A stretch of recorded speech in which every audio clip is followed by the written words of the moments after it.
Conrad Steiner, Doctor of Medicine. Tonight's story has the title, The Inconstant Heart. Guardian of birth, healer of the sick, comforter of the aged.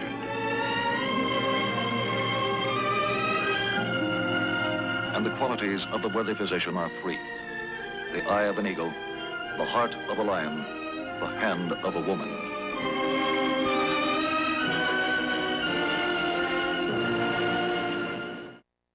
Our actual case history tonight concerns the field of radiology. The object in point, the chessboard. The case in point, Richard C. Forbes, married, father of 2 children, a boy and a girl. By occupation, he's a draftsman for a small firm of architects. All his life, Richard Forbes has been physically handicapped, a condition which he tolerated cheerfully and without complaint. But now in his 37th year, although he doesn't realize it, Richard Forbes is a very sick man.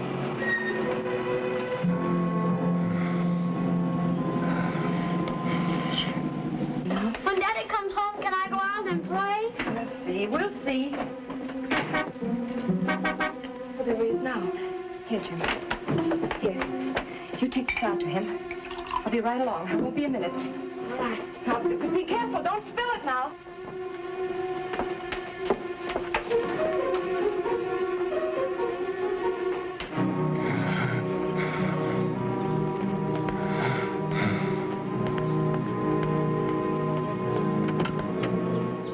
Here you are, Dad.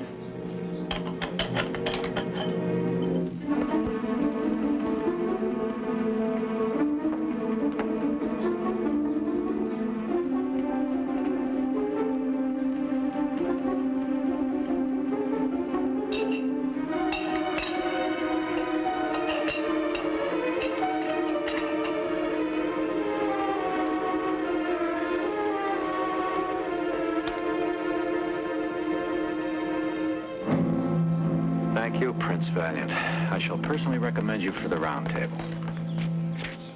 Can you make it now? I've got the oxygen already. Sure, I can make it. Easy now. Lean on me. What's all the fuss? This isn't the first time, won't be the last. That's just it.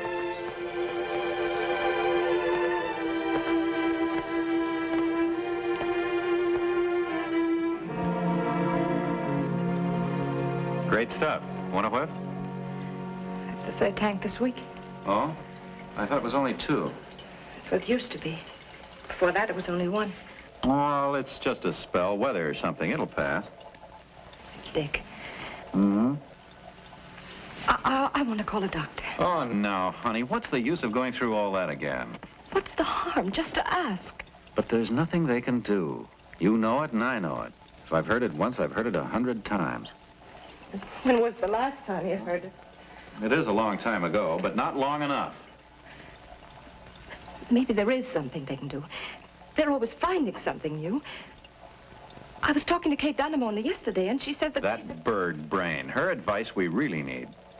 But her husband is a doctor. Not my doctor. No, I'm your doctor. I've nursed you, and I've watched over you for 10 years.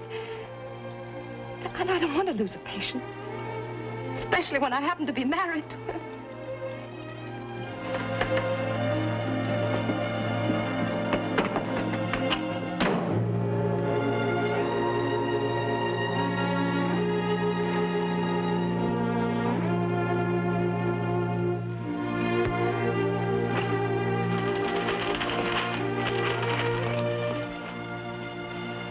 How you feel? Hmm? Oh, great. Never better. Hey, swell dinner tonight. Dick, Mm-hmm. can we talk a little? Sure. What about? You, me, And our friends, the doctors, I suppose. No, not necessarily. Just facts. Oh, honey, I wish you wouldn't worry so. Well, how can I help it? A year ago, you had your work cut down to part-time. Now it's only half-time. You can barely manage that. Well, we're getting by, aren't we? Oh, it isn't that, Dick. It's you. You've gotten worse, a lot worse. Now, look, honey. We faced all this a long time ago, way back before we were married, remember? You know, I didn't want to marry you. And I took advantage of your weakened condition and dragged you to the altar. But we knew what I had, and we knew nothing could be done about it. We knew that I probably couldn't expect to live as long as other people. And when we finally decided, well, we'd made up our minds to just forget about it. To go ahead and have our family and try to live like any other normal people. And if anything was going to happen, well, it would just happen. We decided to be happy in spite of that. I've been very happy, Dottie. Most of the time, I can manage to feel like the Austrian general who said the situation is hopeless but not serious. But to have a parade of pious sawbones coming around telling me just how hopeless it really is, no, Dottie, no. Maybe they wouldn't say that now. Don't you see, Dick? Just once more. If you won't do it for yourself, do it for us. You've got 2 children and another one. Hey, how is the latest? I haven't thought to ask all day. Fine. I guess. What do you mean? I haven't been feeling too well lately. Well, have you been to the doctor? No, I haven't filled up to it. Well, then have him out here, for the love of Mike. If there's anything, Dottie, anything at all. Yes. Maybe I should. Maybe that's what I ought to do.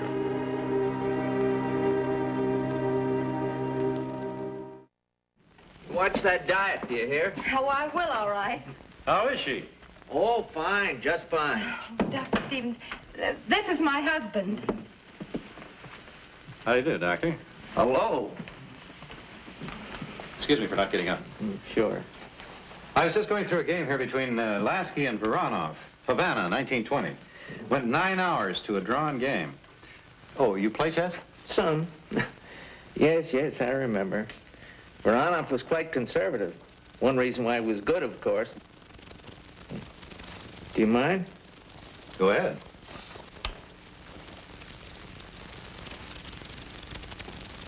Check. That's not the way Voronov played it. There have been changes in a lot of things since 1920, Mr. Forbes. Would you like to start a game? Fine. Have you got the time? Well, if it doesn't go 9 hours to a draw. If you two will excuse me, I got things to do. Oh, of course. Mr. Forbes, I wonder if you'd do me a favor. Oh, come on now, Doctor. I can smell a setup as well as the next guy. My wife's been after you to look at me. And if she went that far, she's told you how I feel about it. So, now you've seen me. So, everybody's happy. So, you still want to play chess? All right. I'm not going to strap you down and amputate. Put it down to professional curiosity. Do you mind so much? Well, as a matter of fact, I do. But if it'll make you feel better, Doctor...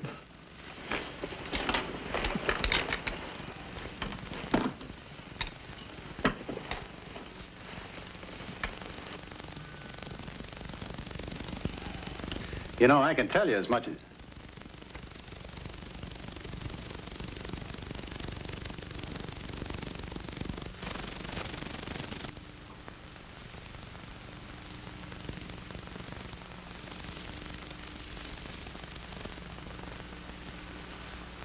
You know, I can tell you as much as you'll hear through one of those things. Multiple defects of the heart. Leaky heart, they used to call it. Not enough blood gets to the pulmonary artery and into the lungs. Result, not enough oxygen. Result? Could be that. Could be a couple of other things, too. Oh, sure, I know. I've heard them all. But they all add up to the same answer. Do you mind? Go ahead.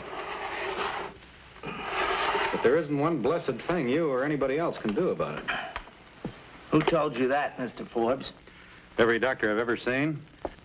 They were right, of course. Sure they were right. Right as rain, except for one thing. They told my folks I wouldn't live past the age of 7, but I'm still here. And you know something? Quite a few of them aren't. Time does catch up with the best of us. Did anybody ever tell you that as you grew older, certain physical reactions would take place that will tend to aggravate your condition? It's been mentioned, yes. You see, all these years, your body's been trying to compensate, trying to help you out. It's been manufacturing more and more red blood cells in order to bring oxygen to the tissues. By this time, your red blood cells are literally so thick that your heart is having a harder and harder time pumping it through your system. You follow? Look, Doctor, you've said it. I know it. It's something I was born with. There's nothing to be done about it. Let's leave it at that, shall we? I said your doctors were right in telling you that. And they were. At the time. I don't suppose you have time or inclination to read medical journals. There have been some pretty important advances made recently. Last 2 years. Take radiology, for example. You mean X-rays, stuff like that? X-rays are only a small part of it. It's becoming a tremendous field, actually. You know, Doctor, if you're going to try to tell me that taking X-rays can do something for my heart, I'm going to suspect you're looking for a fee. And I suppose I'll have to tell you free of charge. Recent techniques in the field of medicine and radiology have made it not only possible, but very probable, that a condition such as yours can be permanently corrected. You think so? I think so. And I better tell you something else. Unless something is done, at your present rate of deterioration, my guess is you won't last a year. Possibly 18 months. All right, your move.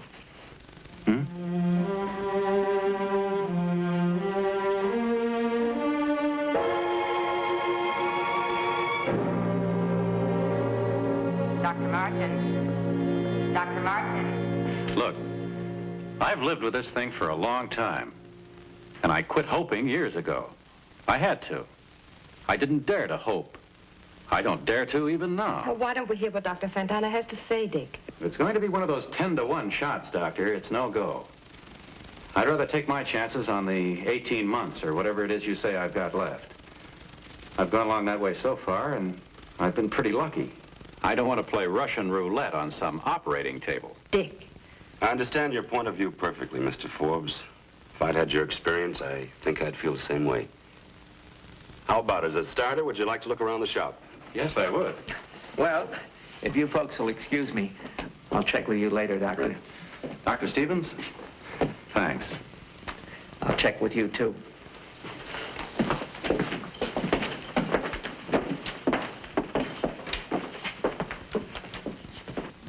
And so, through his skeptic's eyes, Richard Forbes first sees the field of modern radiology.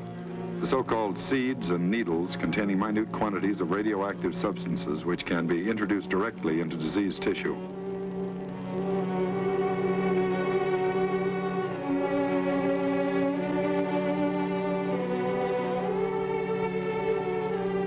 The atomic medicines, used both in treatment and as diagnostic tracer agents.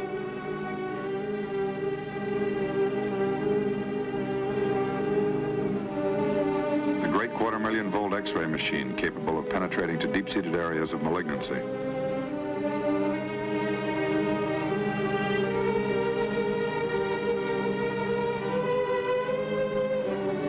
The impressive cobalt bomb, employing radioactive cobalt and sometimes used to supplement deep X-ray treatment.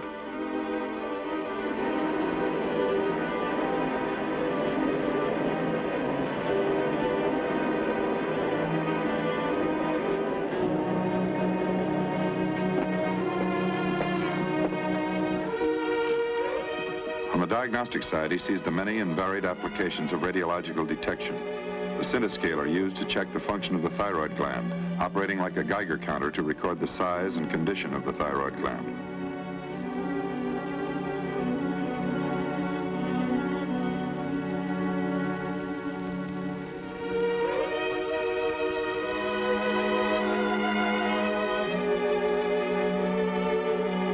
Most important of all to the health and life of Richard Forbes, a comparative infant in the fast-growing family of radiology, angiocardiography. Have a seat, please.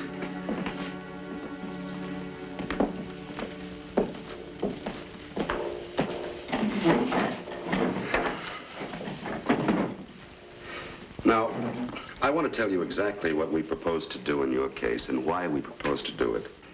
The reason the doctors told you they couldn't do anything for you when you were younger was that they didn't dare to try. They knew that you were born with what you've called a leaky heart. But they couldn't be sure of the exact extent or location of the defect. There's quite a variety of them, you know. Yes, I know. An operation on the human heart is a serious business under any circumstances. If a doctor had to go in and poke around, not knowing what he was going to find or where he was going to find it, the odds were just too great. Loss of blood, shock. He couldn't take the chance. What was needed, and you'll understand this, you're a draftsman, what was needed was an exact blueprint of the heart before surgery. That way, we'd be better acquainted with the exact nature and exact location of the abnormality. X-ray? No. Old-style X-ray wouldn't do anything for us. The heart, after all, is tissue like any other, only shows up as a shadow. And as for seeing small defects, perhaps not as big around as a lead pencil, it was out of the question. So we had to find a way to introduce something into the heart, something that would show up on X-ray and tell us what we wanted to know. Now, the heart is one organ of the human body that you just can't go sticking needles into, that's for sure. Carefully and painstakingly, Dr. Santana explains to the patient and his wife the diagnostic technique of angiocardiography, a procedure which has greatly increased the accuracy of diagnosis where surgery of the heart is indicated.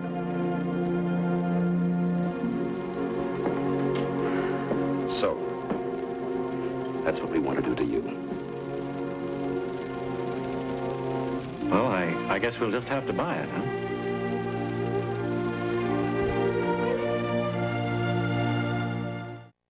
At 7:30 a.m. the following Wednesday, Richard Forbes is scheduled for angiocardiography.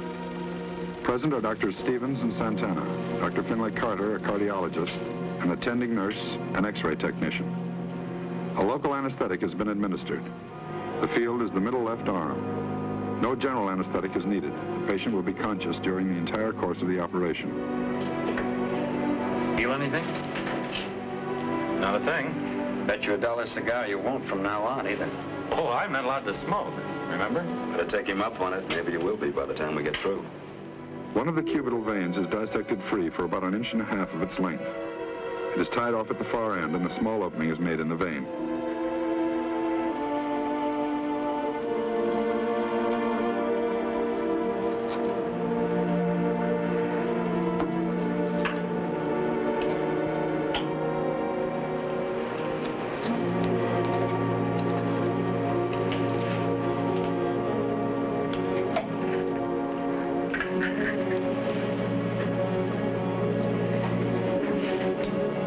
Into this opening is inserted a plastic tube, a catheter.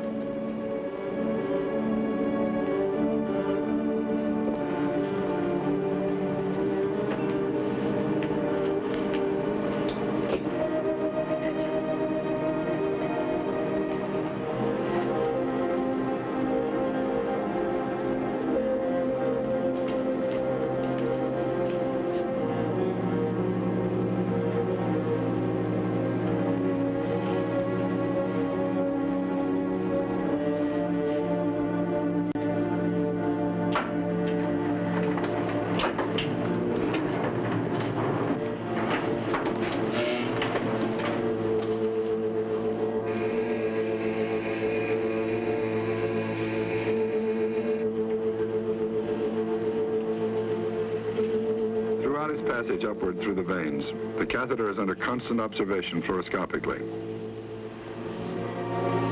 That's it.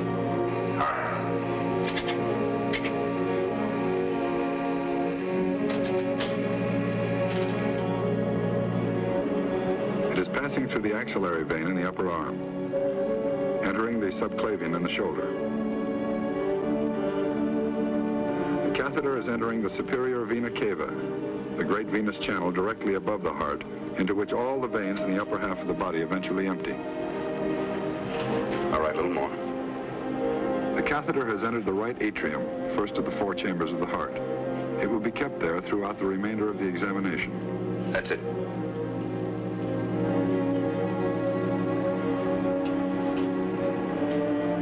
Perfect. What's the score, Doctor? We just stuck that little tube into your heart, that's all. Wouldn't have believed it. Like to have a look? Yeah. It'll be a little fuzzy from where you are, but have a look. Say, how about that? First, a minute sample of the contrast medium is used to make an allergy test. Any abnormal reaction of the heart is an urgent sign of danger. A contrast medium opaque to X-ray will be introduced through the catheter directly into the heart. Its passage through the chambers of the heart will be photographed by high-speed X-ray.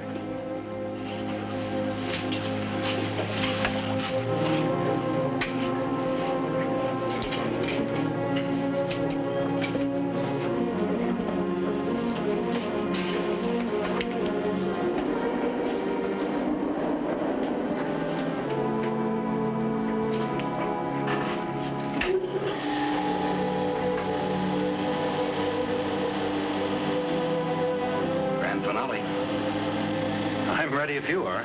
This particular mechanism exposes X-ray film at the rate of 12 a second.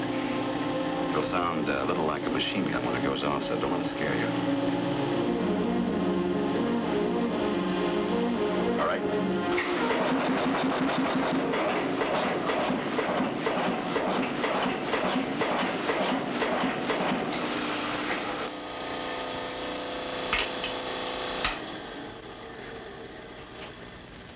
Instrument table, please.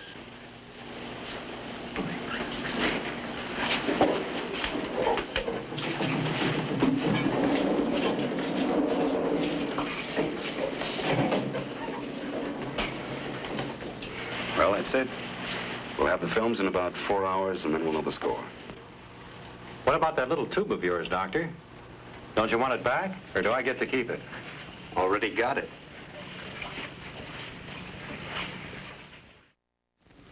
It seems so easy, and yet, all those years. Come in.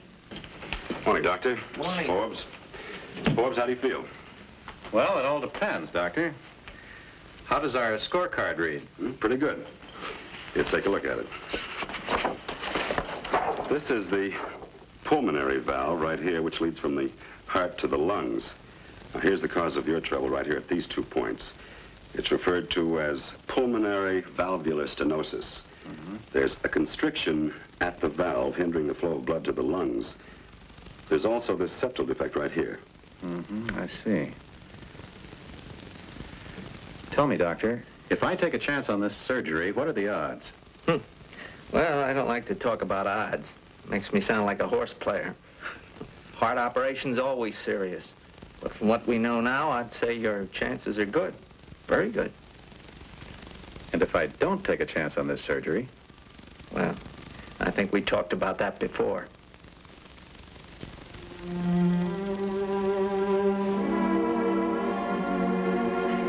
All right, Doctor. Let's get the show on the road. So once again, Richard Forbes goes into surgery. But this time, it isn't just a little incision in his arm. The surgery is major. His heart. A few years ago, it wouldn't even have been attempted. By tomorrow, there's a good possibility he will be a completely normal individual.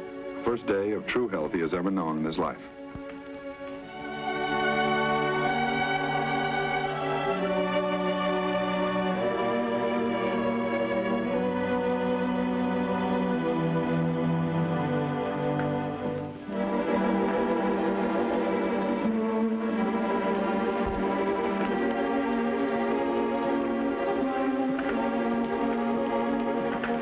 Relax, Mrs. Forbes. It turned out fine. In fact, it couldn't be better.